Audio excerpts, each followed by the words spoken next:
Eenyu siin jaan? Yoonis Abdullahi naan jaan. Yoonis Abdullaahi akkamiin beekama? Akkamiin beekamuu qaba? Beekamuu qaba. Bilisummaan aannanii nama beekuu dhugaa. Kan bilisummaan beeyne bira taa'ee mugaa. Bara meeqa gaafa inni kana jiru? Bara 45 dura. Ammata yoo xiqqaate bara 45 dura jechuudha. Biyya tamti akkas jette gaafa akkas jette? Biyya Somaalee Moqdishoo. Maqdishoo eessaa Maqdishoo dheeyite akkamiin dheeyite? Maqdishoo Jabuuti irraa hin dhaqe. Kana dhattanii guddattan diree dhawaatti. Dirraa wajjin guddate. Ammistenyaa. Ammistenyaa. Afaan meeqa beeytan? Afaan Amaaraan hin beekaa. Afaan Oromoon hin beekaa. Somaalee firraa dhiisi. Kaanis yoo daadhee kaa Chaayinaa Hindii kan hundaan hin beekaa. Afaan hin beekne hin jiru. Hedduu gaariidha. Sirba gaafni sirba san baaftan bara 40 wayi. Umriin ta'oo meeqa amma? 47. 47. Maal qofaltaa? Qoxaariin dhaabbate. 47.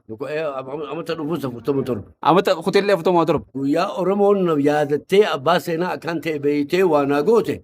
Yeroo san gaa 47 irraa eegalama ammas. Ayyee taate. 48 49 akkasii deemti. Amma jireenya keessan maal fakkaata? Biyya jireenya qabu yoo dhugaa barbaade. Eega biyyatti deebitan hagam takka? Biyya ammaan deebi'e ammata 30 minitaati. Amma 30 taati? Amma magaalaa Finfinnee keessa jiraattan? Finfinnee keessa jira. Kutaa magaalaa kamiiti? Bulbulaa kan kana? Bulbulaa ganda bulbulaa kanaan galaa. Mana ni qabdan moo mana kiraa keessa galtan moo akkam? Laa ilaaha illallah kiraa hunna ajjeesee kun 13 baatii hunda irraa barbaadan. Baatii kun 13 kafalta kiraa? Kun 13 ammas manni nu hatta ammas saditti nu dubbatee jira ammas. Manni nu xiqqaadha? Ni xiqqaatee.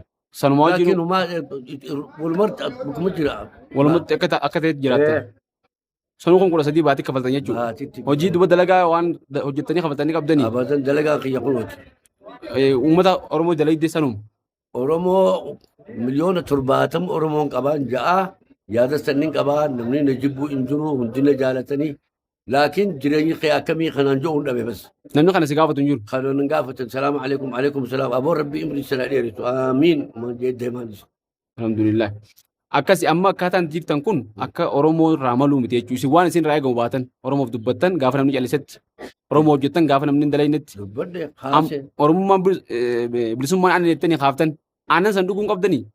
Aannan san gaa islaama isaan abbumaan je'een sanii maa dhugu jira barga murkaan dhaabeessa nama midhaan baasee midhaan bilchaate Oromoo nyaachuu jira ammas. Qabsoo isin kaaftan san ol kaate deemu jirti. Bilisummaa san barbaadu jiran. Bilisummaan san odoo isii dura maaliin jeen? Bilisummaan gaariidha yaa obboleeyyan kaa hirriba jeen. Hirriba itti qabdi? Hirriba warri jiru. Qabsoo qabdi? Barnoota qaban. Beeysa bu'aa keessoo qaban namni qayyoo wallaalummaan dhiisa kaa. Isaan hojjetan.